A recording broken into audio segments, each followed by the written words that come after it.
বাবাকে মোবাইলে কইছে সে দাও শহীদ দিবস ও আন্তর্জাতিক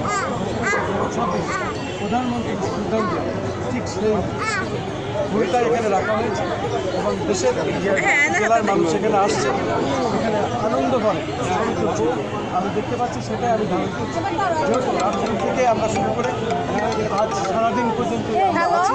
দেখতে পাচ্ছি এখন যে অবস্থাটা হচ্ছে এবং এখানে সেটাই আমরা তুলে ধরার চেষ্টা করলাম। এবং মাননীয় প্রধানমন্ত্রী জনাব তারেক রহমান এসেছিলেন, যে রিংটি উনি এখানে শ্রদ্ধা নিবেদন করেছিলেন আন্তর্জাতিক মাতৃভাষা দিবসে, সেই রিংটি এখানে আছে এবং এই রিংটি মানুষ এটা শ্রদ্ধা ভরে স্মরণ করছেন এবং অনেকেই ছবি তুলছেন। আমি সেই দৃশ্যটি ধারণ করলাম, পেটেন না, আমি সেটাই দেখানোর চেষ্টা করছি। এবং এখানে যে ধরনের বিভিন্ন বয়সের মানুষেরা আছেন এবং শিশু সহ নারী পুরুষ সম্মিলিতভাবে প্রত্যেকে এখানে আসছেন এবং এইভাবে এই ছবিটা নেওয়ার জন্য অনেকেই আগ্রহ করে এখানে আছেন এবং এই রিংটির সঙ্গে এই শ্রদ্ধা নিবেদনের সাথে সাথে তারা নিজেরাও শ্রদ্ধা নিবেদন করছেন। সেই জিনিসটি আমি এখানে তুলে ধরলাম এবং দেখানোর চেষ্টা করলাম, সেটাই দেখে যাচ্ছে। আমি খন্দকার মাসুদুজ্জামান, ধারাবাহিকভাবে আমি যে কাজগুলি করি তার ধারাবাহিকতায়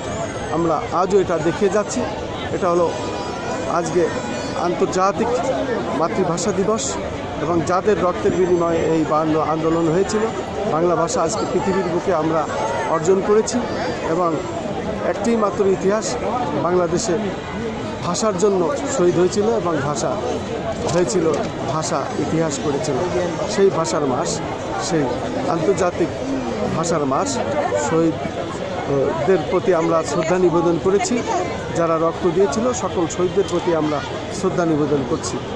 আমি খন্দকার মাসুদুজ্জামান, আমাদের 12টি ইউটিউব চ্যানেল এবং 2টি অনলাইন পোর্টাল এবং ফেসবুক এবং ইন্টারনেটের যুগে এসে আমরা এটা বিশেষভাবে দেখানোর চেষ্টা করছি।